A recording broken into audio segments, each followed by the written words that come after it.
Numa mesma semana, 2 grandes jogos, 2 goleadas. Será mesmo que o Fortaleza virou agora a chavinha?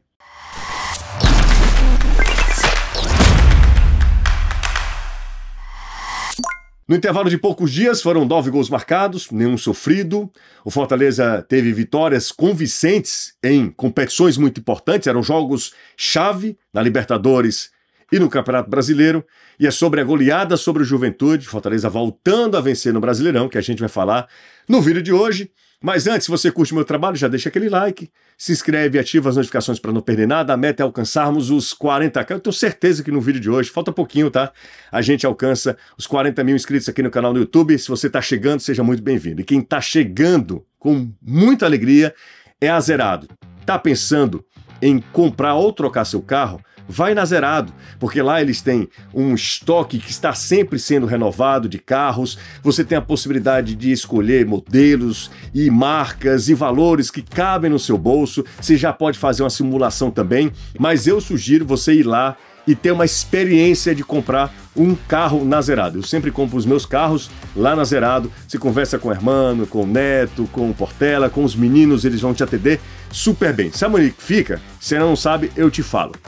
Fica ali na Guararapes Auto Shop, ali na Avenida Miguel Dias, 555, nas lojas 9 e 11.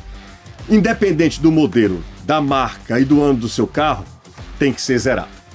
Gente, bora falar sobre a goleada do Fortaleza sobre o Juventude. No estádio, o torcedor do Fortaleza já cantou "O Leão voltou". Será mesmo que depois de 3 bons jogos, o Fortaleza voltou a ser o Fortaleza que a gente está acostumado nas últimas temporadas, sempre fazendo grandes jogos, com campanhas históricas no Campeonato Brasileiro, chegando a finais de competição internacional? Será que esse Fortaleza está de volta depois de uma temporada tão oscilante, tão capenga? Porque eu não me refiro só aos últimos jogos. Jogo contra o São Paulo, o Fortaleza ali já dava sinais de que o time estava diferente. Um empate contra o São Paulo. O jogo contra o Colo-Colo ficou ali, será que é um ponto fora da curva? Será que a goleada sobre o Colo-Colo fala muito mais sobre o Colo-Colo do que o Fortaleza? Mas eu acho que o jogo de hoje, embora a gente não possa desprezar o que o Fortaleza fez, golear em Libertadores, nunca será um resultado comum. Haja visto que os times brasileiros têm passado na Copa Libertadores da América e o Fortaleza goleou, então não é um resultado que você possa dizer, sabe, desprezar, diminuir esse resultado, desdenhar da goleada do Fortaleza. Hoje também o Fortaleza enfrentou uma equipe mais frágil do que ele e se impôs. Eu acho que aí é que entra o cerne dessa questão. Se você quiser olhar em quase tudo na vida, você tem vários ângulos para analisar um fato. O Fortaleza, antes do jogo contra o Colo-Colo, estava 4 partidas sem vitória. Era um lado negativo da história. Se você olhar agora, o Fortaleza completou 6 jogos sem uma derrota. Então, assim, é muito... Você escolhe por qual prisma você vai avaliar um fato. Isso é no futebol em quase tudo na vida. Existe sempre o lado bom e o lado ruim da história, né? Então não é tão simplório assim. Embora os números no futebol, eles nem sempre conseguem transparecer, eles não conseguem traduzir o que é esse esporte que é tão dinâmico, que é um esporte tão complexo. Então, às vezes a gente cai no erro, a gente cai no equívoco de avaliar o futebol apenas em relação aos números. Fortaleza estava a 4 jogos sem vitória, é verdade. Não perdia também, eram 4 empates seguidos. E agora o Fortaleza vem de 2 goleadas, são 9 gols marcados em 2 jogos, na terça e agora, no intervalo muito curto, nenhum gol sofrido e com jogadores voltando a jogar bem. Por isso que no estádio Presidente Vargas, o torcedor do Fortaleza entoou o canto de o Leão voltou, o Leão voltou. Quero saber a sua opinião, o espaço está aqui para você comentar também. Eu não sou daqueles que pensam que tudo na vida é como um estalar de dedos, um passe de mágica. Eu acho que eu tendo a acreditar mais em processo. E processo demanda tempo. Eu acho que não é bem assim. Embora nós temos alguns pontos de inflexão na vida também, né? Às vezes você tem uma sacada que aí muda a história, você tem uma decisão que recalcula uma rota, Mas no caso do futebol, esse esporte, repito, tão complexo, cheio de camadas, eu não sei se é só, sabe, uma virada de chave, como deseja o torcedor do Fortaleza. É uma temporada capenga do Fortaleza, de 2025. O Fortaleza enfrentou o Colo-Colo e o Juventude, e aí não dá pra gente diminuir o tamanho das duas vitórias, das duas goleadas, porque o Fortaleza já enfrentou equipes muito mais frágeis do que ele, Fortaleza, e se atrapalhou, por exemplo, mais recentemente contra a equipe do Retrô, que dias depois perdeu para o Floresta, no jogo da Série C do Campeonato Brasileiro. Fortaleza teve derrotas para o Souza, por exemplo, na Copa do Nordeste. O Fortaleza não faz uma boa temporada. Em nenhum dos clássicos o Fortaleza foi predominante, o Fortaleza não mandou no jogo contra o Ceará em nenhum dos encontros. Então, a temporada do Fortaleza, ela é uma temporada ainda que oscila. Mas esses dois jogos, inegavelmente, dão um alento de que, de novo, nós poderemos ter aquele Fortaleza que nos encantou o Brasil e que sempre foi muito respeitado com o Juan Pablo Vojvoda. Nesse jogo contra o Juventude, o Fortaleza fez um jogo, antes de qualquer coisa, um jogo de imposição. Sabe quando você sabe que é melhor do que o seu oponente e você, por respeito ao esporte, por respeito ao próprio adversário, você se impõe?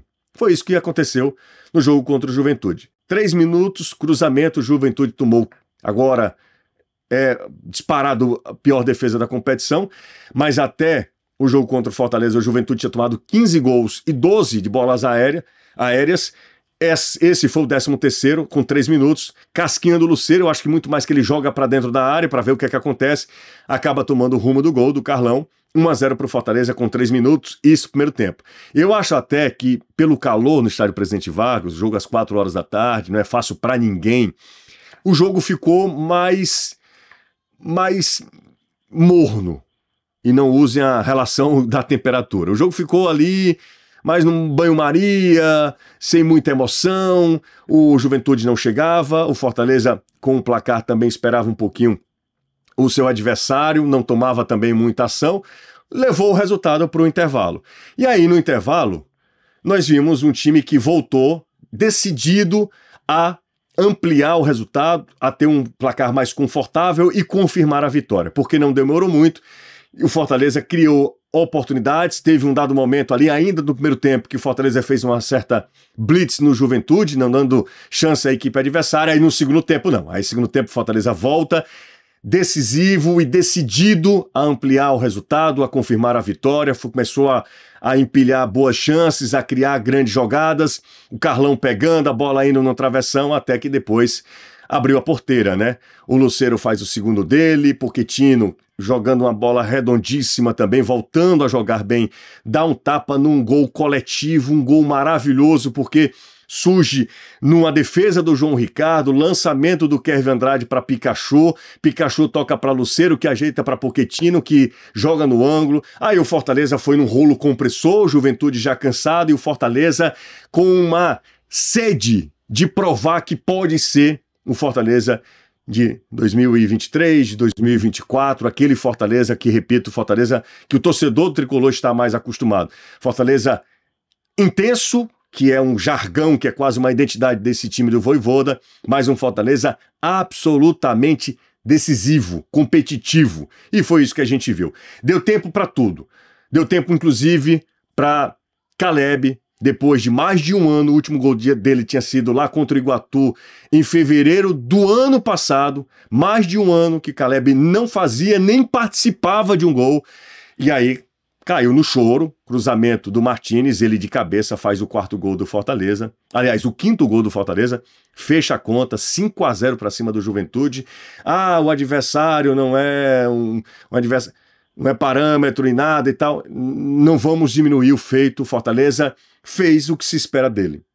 Se é melhor do que o seu adversário, se imponha. Fortaleza teve várias outras partidas com adversários bem mais inferiores do que esses últimos que ele enfrentou. E o Fortaleza não conseguiu performar.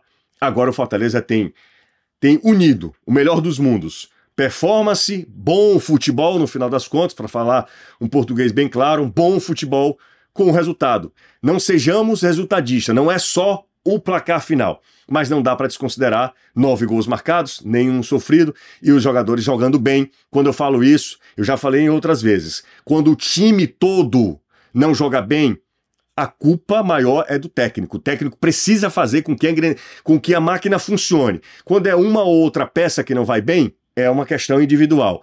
Agora o Fortaleza voltou a jogar bem. Todo mundo jogou bem.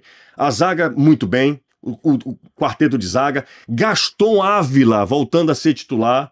Pochettino voltando a jogar bem. Lucero nos últimos 4 jogos são 4 gols. Caleb desencantando. Parece que as coisas vão voltando ali numa conspiração de mundo para que o Fortaleza volte a ser o Fortaleza que, repito, a gente se acostumou.